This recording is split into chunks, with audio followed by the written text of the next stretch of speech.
पहला भाग मार्कंडेय आर्षि की अमर कथा प्रवचन शैली। एयूएम नमः शिवाय। एयूएम नमः शिवाय। एयूएम नमः शिवाय। भक्तों, आज जो कथा आप सुनने जा रहे हैं वह केवल एक कहानी नहीं है। यह कथा है भक्ति की विजय की।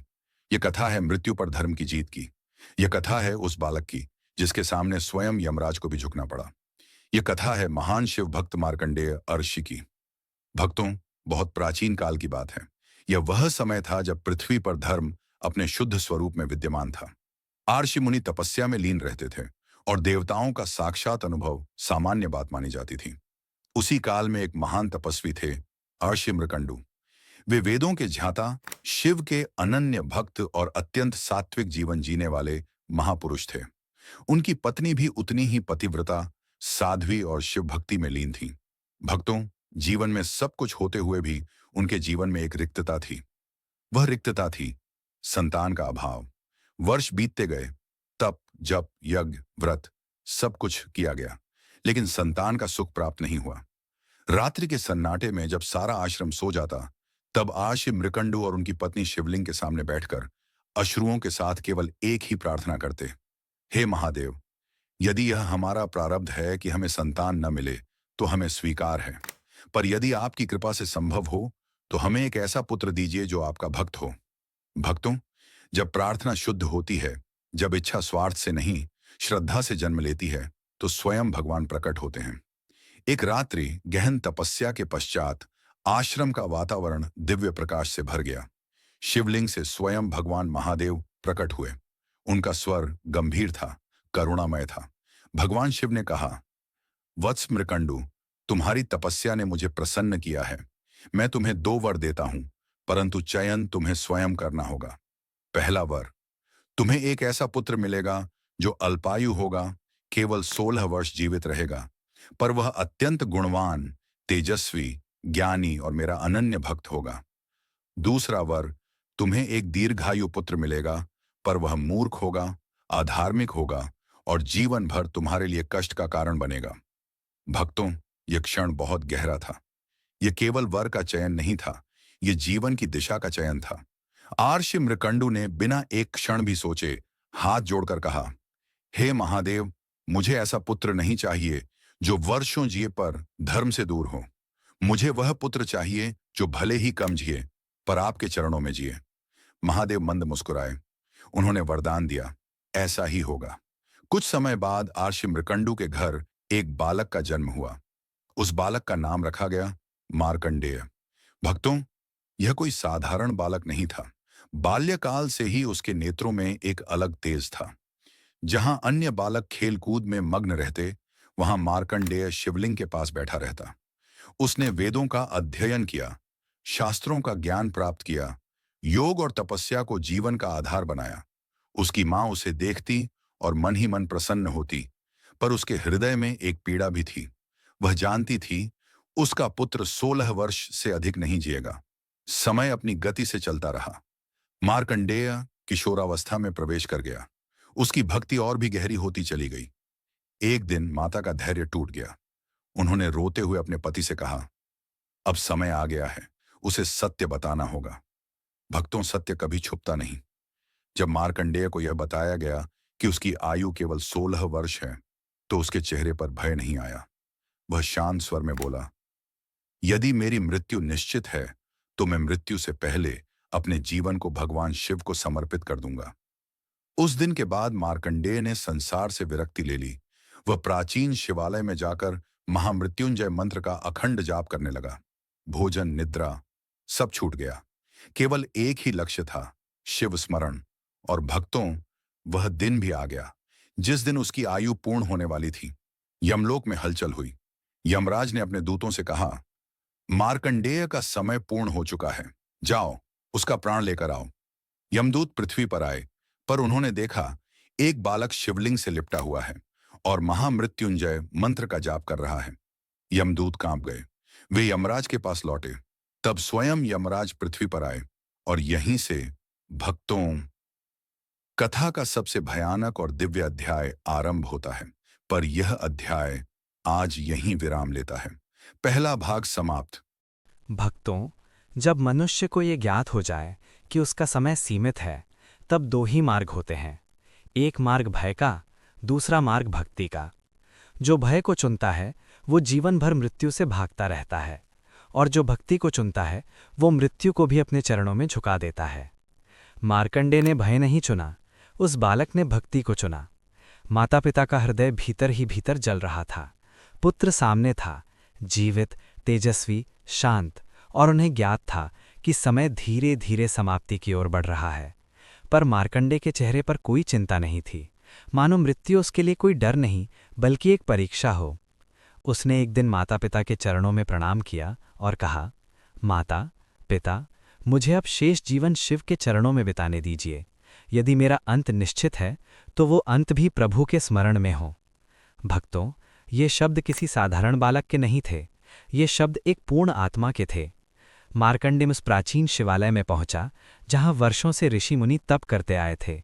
उस स्थान की भूमि स्वयं मंत्रों से स्पंदित थी। वहां एक प्राचीन शिवलिंग स्थापित था जिस पर काल की धूल जमी हुई थी, पर शक्ति अक्षुण्य थी।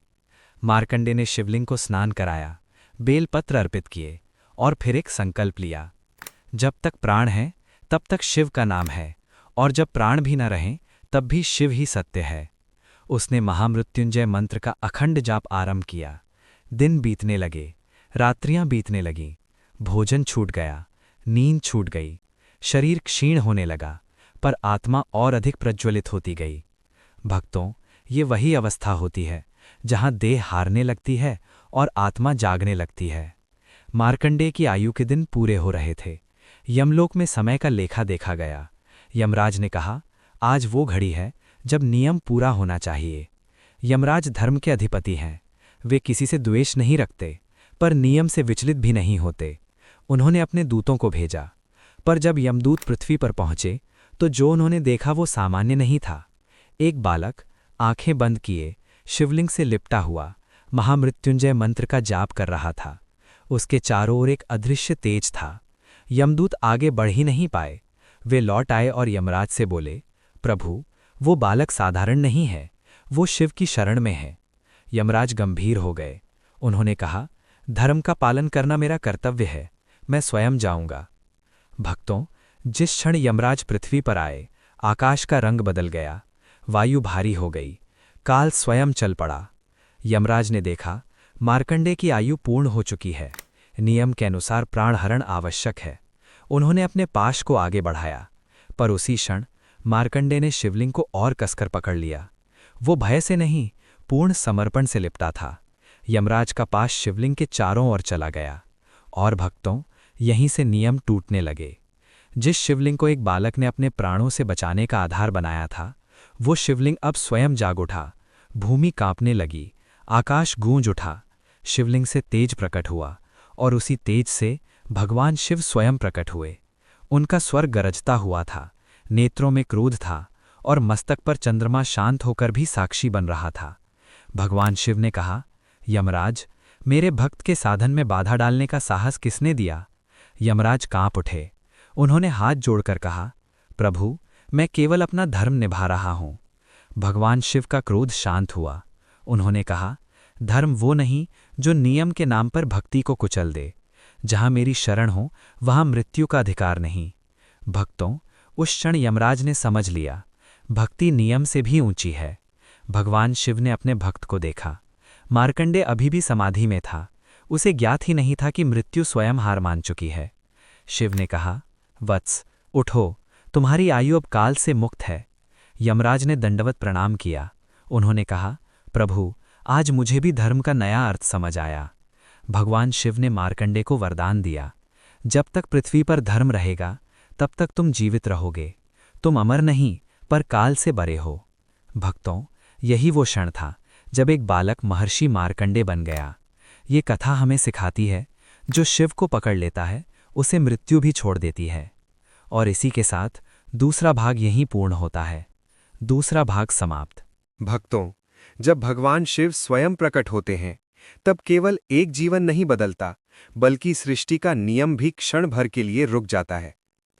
मार्कंडेय के लिए वो क्षण आ चुका था, पर कथा वहीं समाप्त नहीं होती, क्योंकि जहां शिव की कृपा होती है वहां केवल रक्षा नहीं होती, वहां नया मार्ग खुलता है। भगवान शिव के चरणों में प्रणाम कर यमराज अभी भी कांप रहे थे। उनके लिए ये दृश्य असाधारण था। वे स्वयं मृत्यु के स्वामी थे, पर आज मृत्यु को ही पीछे हटना पड़ा था। भगवान शिव ने शांत स्वर में कहा, यमराज, तुमने जो किया वो नियम के अनुसार था, पर मेरे भक्त की भक्ति नियमों से भी ऊपर है। याद रखो, जहां पूर्ण समर्पण होता है वहां काल भी असहाय हो जाता है। यमराज ने हाथ जोड़कर उत्तर दिया, प्रभु, आज मुझे ये बोध हुआ कि धर्म केवल नियम नहीं, करुणा भी है। आपकी आज्ञा मेरे लिए सर्वोपरि है। भगवान शिव अंतर्ध्यान होने लगे, पर जाते जाते उन्होंने अपने भक्त को आशीर्वाद दिया। उसी क्षण मार्कंडेय की समाधि टूटी। उसने आंखें खोलीं। उसके सामने कोई भय नहीं था, कोई आश्चर्य नहीं था, मानो वो सब जानता हो। उसने शिवलिंग के चरणों में सिर रख दिया और मौन भाव से कृतज्ञता व्यक्त की। भक्तों, ये वही अवस्था होती है जब मनुष्य शब्दों से आगे निकल जाता है, जहां कृतज्ञता बोलती नहीं, बस होती है। मार्कंडेय आश्रम लौटा। माता पिता ने जब उसे जीवित, शांत और तेजस्वी देखा तो उनकी आंखों से अश्रु बह निकले। वे समझ गए कि ये कोई साधारण जीवन नहीं रहा। ये जीवन अब केवल उनका पुत्र नहीं, बल्कि शिव का दूत बन चुका है। समय आगे बढ़ा। मार्कंडेय का शरीर बढ़ा, पर उसके भीतर की चेतना उससे भी अधिक विशाल होती चली गई। उसने गुरुओं के चरणों में रहकर वेद, उपनिषद, ब्राह्मण ग्रंथों का गहन अध्ययन किया। वो केवल शास्त्रों का ज्ञाता नहीं बना, वो शास्त्रों का अर्थ बन गया। जहां कहीं भी अधर्म बढ़ता, लोग कहते, मार्कंडेय को बुलाओ। जहां कहीं भी भय होता, लोग कहते, शिव भक्त आएगा तो समाधान मिलेगा। भक्तों, ये वही अवस्था है जब मनुष्य अपने लिए नहीं जीता, बल्कि लोक कल्याण के लिए जीता है। मार्कंडेय ने अनेक यज्ञों में भाग लिया, राजाओं को धर्म का मार्ग दिखाया, अहंकार में डूबे लोगों को नम्रता का अर्थ समझाया। उसने कभी ये नहीं कहा कि मैं मृत्यु को जीत चुका हूं। वो हमेशा यही कहता, मैंने मृत्यु को नहीं जीता, मैंने शिव को पकड़ लिया। उसके जीवन में तपस्या निरंतर चलती रही, कभी हिमालय की गुफाओं में, कभी नदियों के तट पर, कभी निर्जन वनों में। जहां भी वो जाता वहां वातावरण बदल जाता। लोग कहते, ये बालक नहीं, चलता फिरता शिवालय है। भक्तों, एक समय ऐसा आया जब देवताओं ने भी उसकी साधना को देखा। इंद्र, वरुण, अग्नि सब उसके तेज से प्रभावित हुए, पर मार्कंडेय का मन कहीं नहीं अटका। उसका लक्ष्य एक ही था, शिव। कई युग बीत गए, राजा बदले, राज्य बदले, सभ्यताएं बदलीं, पर मार्कंडेय वहीं रहे, साक्षी बनकर। उन्होंने प्रलयों को देखा, उन्होंने सृष्टि का विस्तार देखा, उन्होंने ये भी देखा कि कैसे अहंकार मनुष्य को गिराता है और भक्ति उसे उठाती है। कहते हैं, जब महाप्रलय आया और सब कुछ जल में विलीन हो गया, तब भी मार्कंडेय जीवित रहे। उन्होंने नारायण को बालक रूप में वटपत्र पर लेटे देखा। उन्होंने स्वयं सृष्टि के रहस्य को अनुभव किया। भक्तों, ये वही अवस्था है जब मनुष्य ऋषि से महर्षि बनता है। मार्कंडेय की वाणी में अब केवल कथा नहीं थी, अनुभव था। जब वो बोलता तो लोग केवल सुनते नहीं, बदल जाते। उसने सिखाया कि जीवन का उद्देश्य लंबा जीना नहीं, सही जीना है। उसने कहा, यदि मृत्यु निश्चित है तो भय क्यों, और यदि शिव साथ हैं तो चिंता क्यों। यमराज भी उसे सम्मान की दृष्टि से देखने लगे। अब वो उसके पास दूत बनकर नहीं, साक्षी बनकर आते। वे जानते थे कि ये वही आत्मा है जिसने भक्ति के बल पर नियम को भी झुका दिया। भक्तों, मार्कंडेय का जीवन हमें ये सिखाता है कि ईश्वर को पाने के लिए शरीर की शक्ति नहीं, मन की पवित्रता चाहिए। उसने कभी चमत्कार दिखाने का प्रयास नहीं किया, उसका जीवन ही चमत्कार बन गया। और यहीं तीसरा भाग हमें उस ऊंचाई तक ले आता है जहां मनुष्य और महर्षि के बीच की रेखा मिटने लगती है। अब केवल एक अंतिम अध्याय शेष है, जहां कथा नहीं, संदेश बचेगा, और वही संदेश चौथे भाग में प्रकट होगा। भक्तों, जब कोई आत्मा मृत्यु के भय को पार कर लेती है, तब उसका जीवन केवल उसका नहीं रहता, वह जीवन युगों की धरोहर बन जाता है। महर्षि मार्कंडेय अब किसी एक काल, किसी एक शरीर या किसी एक कथा तक सीमित नहीं रहे थे। वे स्वयं धर्म की चेतना बन चुके थे। समय चलता रहा, युग बदले, सतयुग बीता, त्रेता आई, द्वापर आया। धरती पर धर्म और अधर्म का संघर्ष चलता रहा, पर जहां जहां भक्ति डगमगाने लगती, वहां मार्कंडेय की उपस्थिति किसी दीपक की तरह प्रकट होती। राजाओं के दरबारों में जब अहंकार बढ़ता तो उनकी वाणी गूंजती, राजा बनना कठिन नहीं, धर्मी राजा बनना कठिन है। ऋषियों के आश्रमों में जब तप में अहंकार प्रवेश करता तो वे कहते, तप वह नहीं जो दिखे, तप वह है जो भीतर जले। भक्तों, ये वही अवस्था है जहां संत केवल उपदेश नहीं देता, वह स्वयं उपदेश बन जाता है। कहते हैं एक समय ऐसा आया जब स्वयं देवताओं के मन में भी संशय उत्पन्न हुआ। इंद्र को लगा कि कहीं ये महर्षि अपनी तपस्या से देवताओं की सीमा को न लांघ जाएं। ये कोई नया भाव नहीं था। जहां जहां महान तप होता है वहां परीक्षा अवश्य आती है। देवताओं ने अनेक प्रकार से परीक्षा ली, कभी सुख का प्रलोभन, कभी मान सम्मान का प्रस्ताव, कभी सिद्धियों का आकर्षण, पर मार्कंडेय अडिग रहे। उन्होंने कहा, जिसने शिव को पा लिया उसे किसी और की आवश्यकता नहीं। भक्तों, ये कथन साधारण नहीं है, ये उस आत्मा का वाक्य है जिसने भीतर का शिव देख लिया हो। एक समय आया जब महर्षि मार्कंडेय हिमालय में तप कर रहे थे। चारों ओर बर्फ, मौन और आकाश को छूती शांति।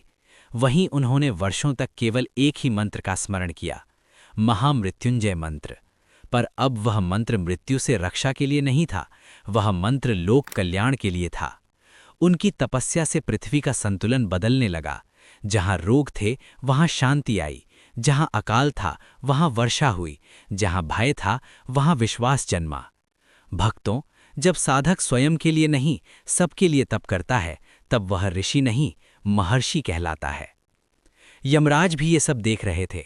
वही यमराज जो कभी मार्कंडेय का प्राण लेने आए थे, आज उन्हें दूर से प्रणाम करते थे। उन्हें ये समझ आ गया था कि ये आत्मा अब नियमों से परे पर धर्म के भीतर है। एक दिन यमराज स्वयं महर्षि मार्कंडेय के पास आए। कोई भय नहीं, कोई पाश नहीं, केवल विनम्रता। उन्होंने कहा, महर्षि, आपने मुझे भी सिखाया। मैं मृत्यु का स्वामी हूं, पर आपने मुझे जीवन का अर्थ बताया। मार्कंडेय मुस्कुराए। उन्होंने कहा, मृत्यु अंत नहीं है, वह केवल द्वार है। भय द्वार से नहीं, अज्ञान से आता है। भक्तों, यही वो ज्ञान है जो वेदों का सार है। कहते हैं एक महाप्रलय के समय जब सृष्टि जल में डूब गई, तब भी महर्षि मार्कंडेय साक्षी बने रहे। उन्होंने उस विराट रूप को देखा जिसमें ब्रह्मा, विष्णु और महेश एक ही तत्व में विलीन हो जाते हैं। उन्होंने जाना कि शिव कोई व्यक्ति नहीं, चेतना है। यही कारण है कि आज भी जब कोई महामृत्युंजय मंत्र का जाप करता है तो उसमें केवल शब्द नहीं होते, उसमें महर्षि मार्कंडेय की तपस्या की शक्ति भी प्रवाहित होती है।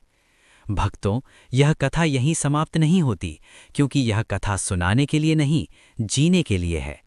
जब जब मनुष्य मृत्यु से डरता है, जब जब वह जीवन के अर्थ को भूल जाता है, तब तब ये कथा उसे याद दिलाती है, जीवन की लंबाई महत्वपूर्ण नहीं, जीवन की पवित्रता महत्वपूर्ण है। जिसने शिव को थाम लिया उसके लिए काल भी केवल एक क्षण बन जाता है। महर्षि मार्कंडेय आज भी जीवित हैं, ग्रंथों में नहीं, मंत्रों में नहीं, बल्कि हर उस हृदय में जहां भय के स्थान पर भक्ति बसती है। और भक्तों, यही इस अमर कथा का अंतिम सत्य है। ओम नमः शिवाय, ओम नमः शिवाय, ओम नमः शिवाय।